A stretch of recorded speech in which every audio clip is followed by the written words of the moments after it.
جلدی سے اسے میرے حوالے کر دے ورنہ میں تیری جان لے لوں گی۔ وہ زبردستی مجھ سے نومی کو چھین کر بھاگنے لگی۔ اسی ہاتھا پائی میں اچانک اس کا پاؤں پھسلا اور وہ نیچے جا گری۔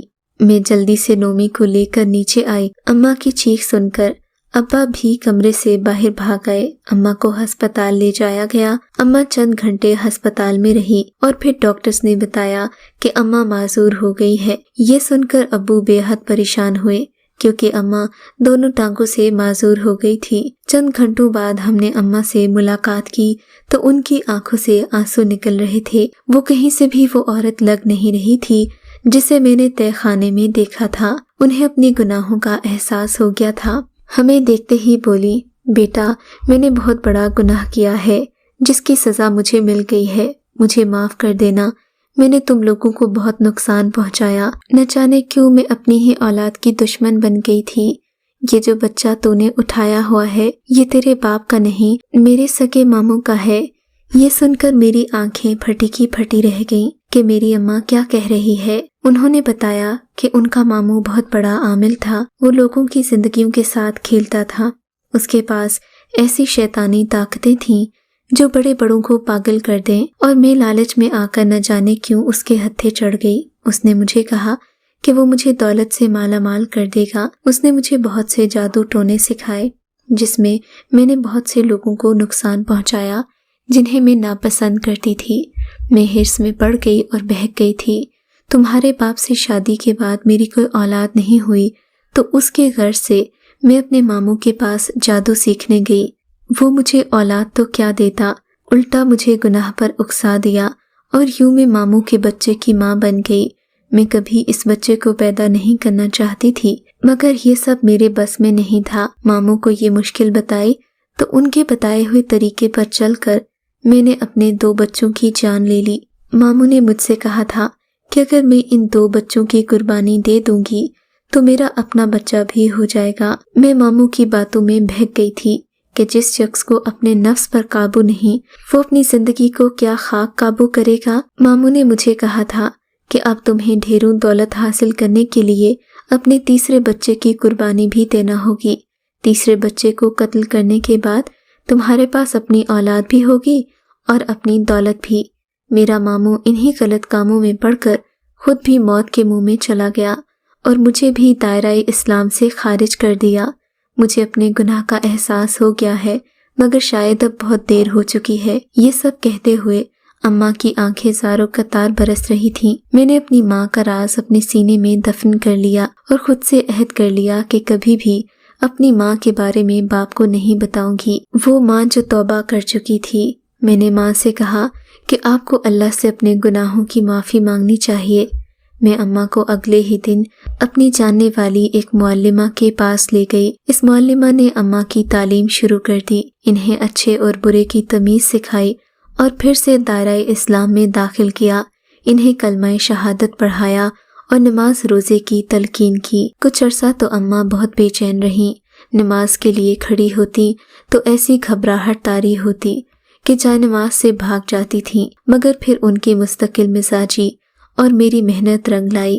اللہ نے کرم کیا تو وہ ان بے چینیوں سے نجات پانے میں کامیاب ہو گئیں جو دولت کے لالچ کی وجہ سے ان کی زندگی کا حصہ بنی تھیں۔ آج اماں پرسکون زندگی گزار رہی ہیں، اگرچہ ان کی اپنی اولاد تو نہیں ہوئی مگر وہ اسی پر خوش ہیں کہ اللہ نے انہیں نور ہدایت سے منور کر دیا۔ اگر آپ کو ہماری کہانی اچھی لگی ہے تو اردو کہانی سینٹر کو سبسکرائب کیجیے اور ہماری ویڈیوز سب سے پہلے دیکھنے کے لیے بیل آئیکن کو ضرور کلک کیجیے، اور ہاں، کامنٹ سیکشن میں اپنی رائے کا اظہار کرنا مت بھولیے۔